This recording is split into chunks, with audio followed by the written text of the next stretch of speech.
Tutorials on the Terrace.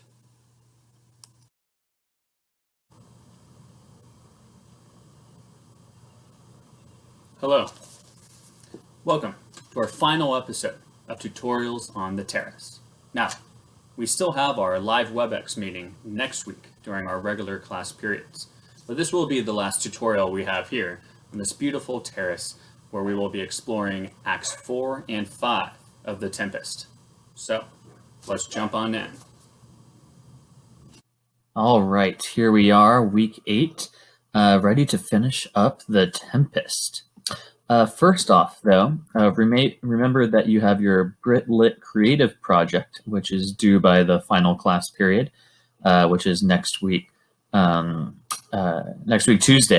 for that 5th period, which is at 11 a.m.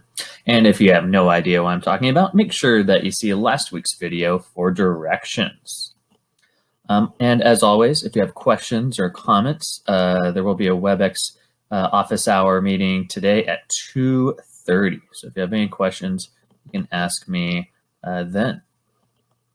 Also, for next week with our last class, it will not be a YouTube video. Instead, we will do a live WebEx meeting. And again, you are expected to attend. I will be very hurt, very sad if you do not. If you don't attend and you try to say hi to me and at Nugget or at the farmer's market in the future years, I might just shun you. So very important to attend. So this is 5th period next week on the 9th of June at 11 a.m. And at the beginning of the class, actually, I've contacted a friend of mine, Alexandra Chang, who is a Davis author. And so we'll do a little conversation with her for some questions. And then at the end of class, and it won't take the whole hour, I just have some parting words I would like to share with you all. And it'd be great for all of us to say goodbye. As I said, I've contacted a friend of mine, Alexandra Chang. She went to Davis High School. Here's a picture of us on the left when we both graduated from Davis High in 2006. We went to Emerson together as well. And she's actually just became a published author. She got a novel published, and it's been getting really good reviews, even in the New York Times, which is pretty cool.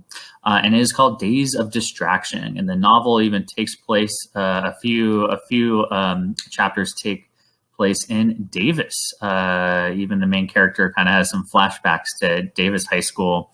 They go to Mishka's at one point, some other spots. So during the beginning of our live WebEx meeting next week, I'll kind of open it up. I think Alexandra Chang will do a short reading, and then you can ask her any questions you want about writing or about her experience becoming a writer. Or if you want to, you can ask her about how big of a dork I was in high school.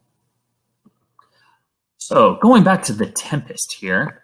Last week, we kind of saw the different plots progress. So the main plot, of course, is Prospero, and he's still hoping to get some revenge on the people who wronged him 12 years ago when they took away his dukedom and they exiled him to sea. And so what has he done? Well, he's basically been scaring and shaming Antonio, Sebastian, and also Alonso. And he's using Ariel to do that. And last week we saw that he had Ariel appear as a harpy to them and basically scared the living daylights out of them, kind of shamed them for betraying Prospero. So they're kind of running all over the island, freaking out at this moment. Prospero's using other magical abilities to kind of mess with their heads.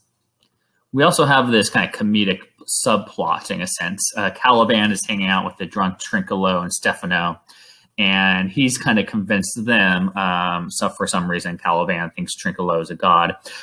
He's kind of convinced them like the right thing to do is to kill Prospero so they can all rule the island together.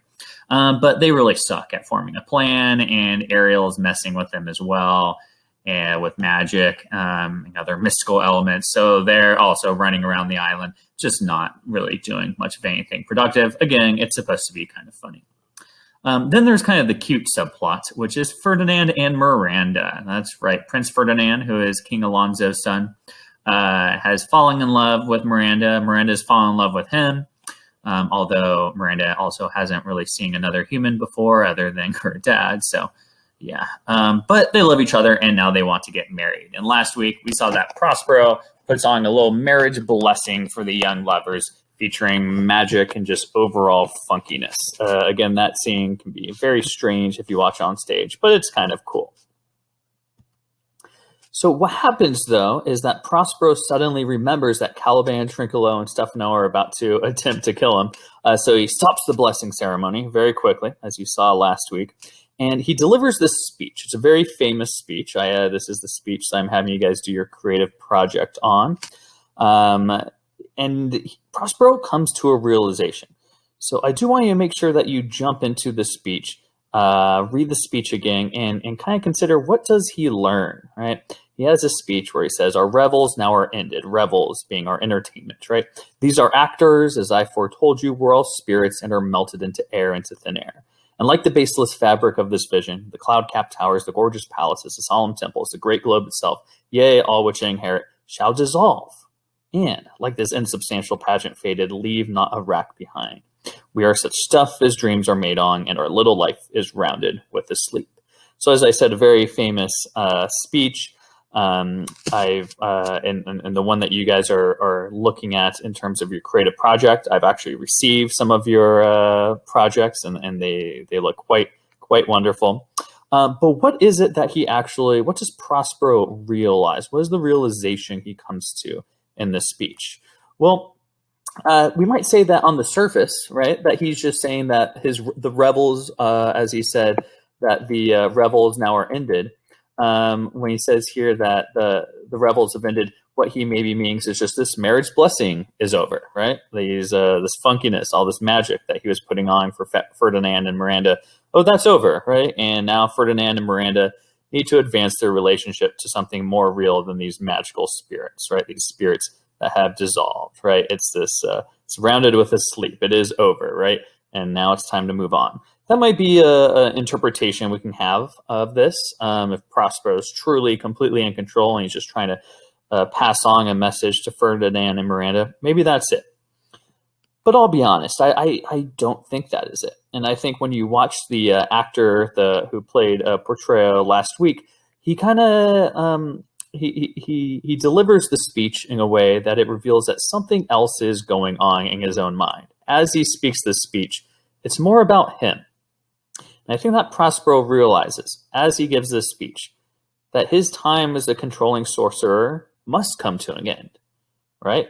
Their revels on the island are coming to an end. He no longer can just kind of mess with people and have fun on this island where he's completely in control.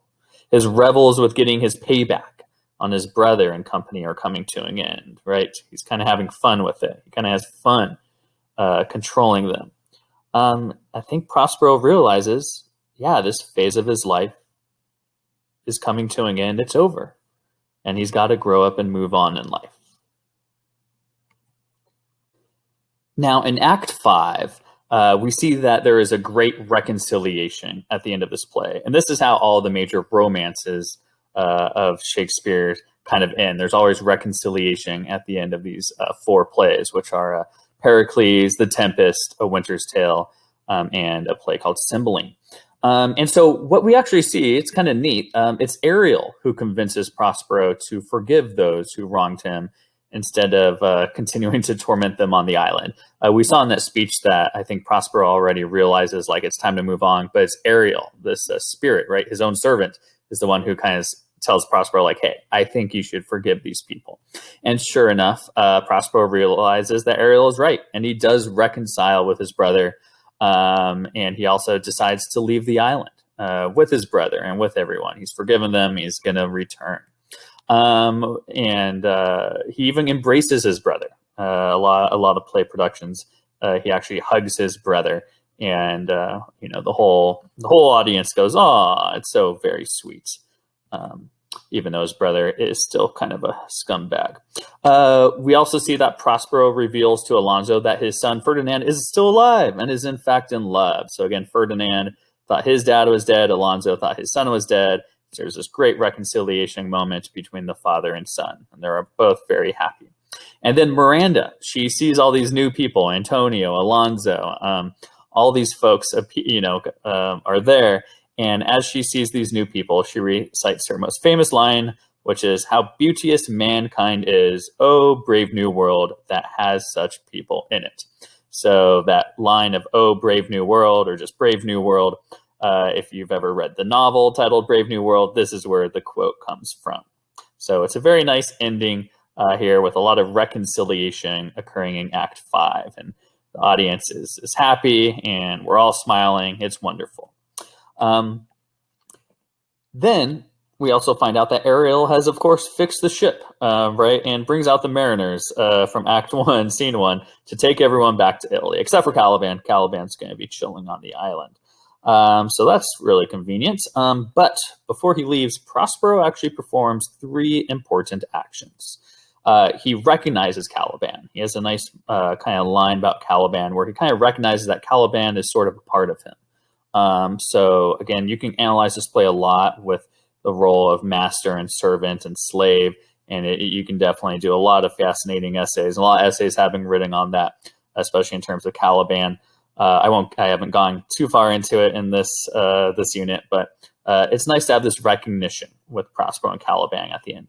Prospero also frees Ariel. That was the deal he made with Ariel. Ariel wants to be freed to be, I guess, one with all the elements, and that is what happens. And then lastly, Prospero discards his magical staff. He has the staff the whole time. And so what he does is he vows to no longer practice magic. He moves off from it. And some productions have him just toss his staff or to bury it, to leave it on the stage. Other versions have him actually break the staff. So that's kind of the ultimate sign of moving on. Now, there's a lot of metaphors going on here. Prospero is a sorcerer who needs to accept that his time of magically ruling the island has come to an end, right? So a lot of people say that Prospero really resembles Shakespeare here. That Prospero and Shakespeare, this is Shakespeare's last play, so maybe Prospero is someone who, Shakespeare wrote the character really, and he identified with him, right? Maybe Prospero's staff is Shakespeare's pen, right? The island is maybe the stage. And Prospero's magical control is maybe Shakespeare's control of his character's fates. So you can get very meta with this play, and a lot of people see Prospero as a stand-in for Shakespeare. And I think we maybe could see how there is a little bit of Prospero in all of us, right? Consider how these metaphors appear in your own life. So, for example, in what ways are you like Prospero? What would be considered your staff or island?